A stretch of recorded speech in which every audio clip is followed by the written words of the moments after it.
So there have been rumors about Star Wars. Uh-oh. Shocking, I know.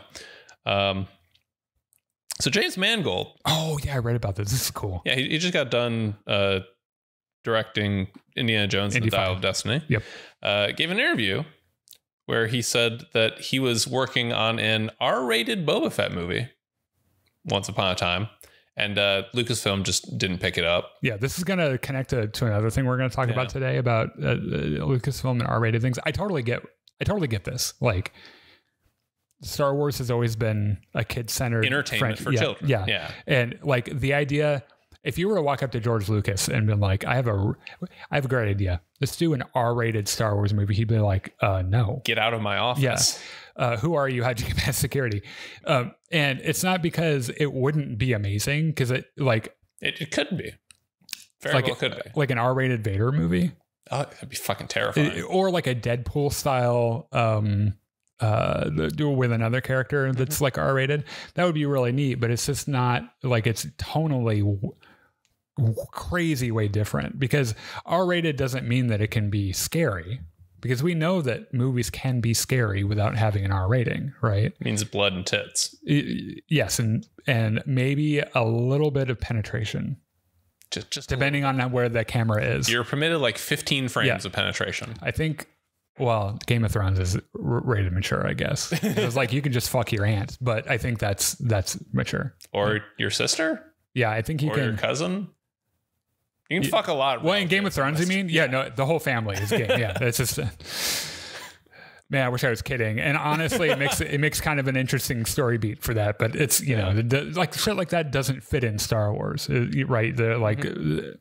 I was so surprised in Andor when there was like a little, like kind of a sweaty romance scene between, what's her name?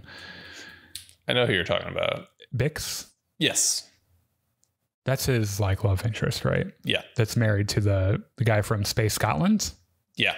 Like they have like a little scene where they take each other's shirts off, or like not her shirt, but like that's the first time in Star Wars it's like, this is more than just a kiss that C-3PO kind of like interrupts, right? I think the steamiest thing we'd seen before that was Anakin sitting up in bed with Padme without a shirt on. Yeah. And she's fucking asleep. And you're like, oh, what were they doing before this? So like, there's also a scene in Andor in Space Daytona Beach where Andor wakes up and is like, he's got a prostitute. Yeah. So like, anything more than that just kind of doesn't belong in Star Wars. I think it would feel really, really kind of weird. So like the idea of now I think it could work because Boba Fett as the central character being the bounty hunter going around, shooting and bringing people in. I think that they probably could have done a version of that wasn't R-rated that might have been better than the Book of Boba Fett. Okay. And I don't hate the Book of Boba Fett. Yeah. I like, it's got some tonal problems. I think it could have looked an awful lot like the first episode of Mandalorian season 1. Like expand that out to feature length. Yeah. Well, this Mandalorian was supposed to be a Boba Fett story originally. So like that totally makes sense.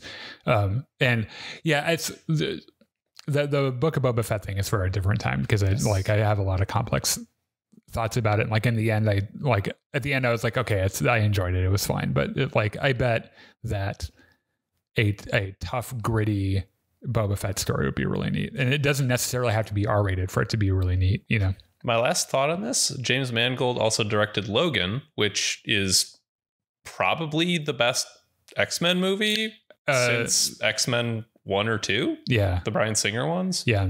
Yeah. Like imagine Logan. I saw it in theaters, and I don't even love the X-Men, and I was like, that's a damn good. Yeah, that's pretty good. Just that kind of tone applied to Star Wars with that level of direction and writing and care put into it. Yeah, could be really fucking good. I agree.